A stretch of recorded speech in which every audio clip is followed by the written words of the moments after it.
ఎవరు నన్నడగదే అతగాడి రూపేంటని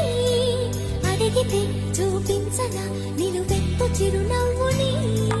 మెరుపుని తొలి చినుకుని కలగలిపి చూడాలని